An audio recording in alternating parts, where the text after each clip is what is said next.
Hi everyone. Tonight I wanted to quickly talk about when you would use the commission adjustment form. In Paperless Pipeline, under the Reference tab, if you scroll under Docs to Commission Adjustment Form, click on that and then open the document, you will see the form. This form needs to be used if you ever give part of your commission to either the buyer or the seller, for whatever reason it might be. Or if you are adjusting your commission, for example, your original buyer broker agreement was for 3%. You're under contract and the seller agreed to pay you 2.5%. You have to make an adjustment to your commission. So this form needs to be filled out. Now it's not writable, so you're going to need to save it somewhere. So for training purposes, we're just going to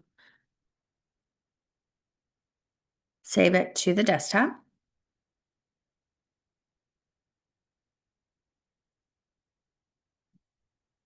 Just save that. Okay.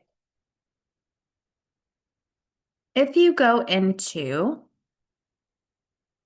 Transaction Desk,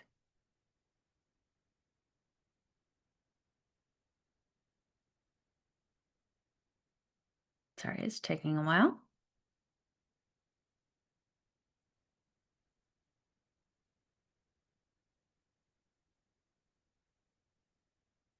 Go into whatever file it is that you're working in. We'll just go in here. Because it's not an AAR form, which is the Arizona Association of Real Estate, you need to go to the right-hand side, click on Documents, click on that add plus sign, add new document, and then find that document wherever you had saved it. In my case, I saved it on my desktop, commission disbursement. And that is going to upload it into Transaction Desk. Open it here, and you have two different options to make this fillable. You can either click on the pencil and send it to New Authentisign, or you can do a document markup tool. If you do the document markup tool, any markups that you make on here, you can either save it, so it'll override the original. You can save as, which will save the original, which will be blank, and then the new one that you filled out, or you can just cancel. So just, if you come up here to your little toolbar, click on text, click down below, auto fill that out. Who the seller is, put who the buyer is.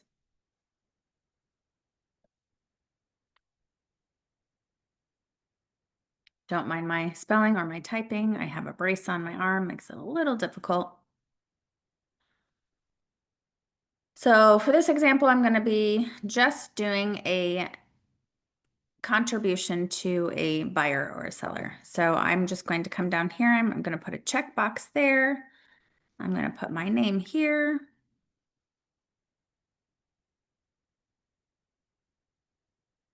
And then I'm going to say who I'm making a contribution to. Is it the buyer or the seller?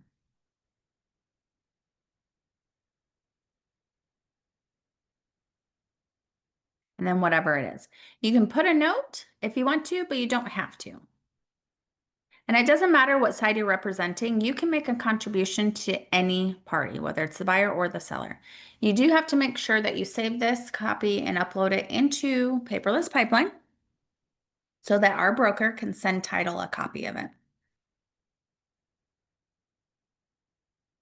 Now, if this form is ever used, you need to make sure that you are marking that on your CDA. Now, the CDA is fillable, unlike the other one. You can tell because of this. But right here, agent contribution to client towards closing costs, if any. So because I used that commission disbursement form, now I have to put it on this form. If you submit this form and there's a dollar amount here and you forgot to do the commission disbursement form, that's okay. You'll probably get a note from Dale, who's the reviewing broker. She goes over all our documents, makes sure that we're in compliance and we don't miss anything. She'll send you a message just saying, please upload the commission disbursement form. That's it. Quick class tonight, but I thought it was important to make sure that you knew when you would use that form and if it was used, where on the CDA you would put that. Please reach out to me if you have any questions at all. Have a great afternoon. I will talk to you soon. Thanks.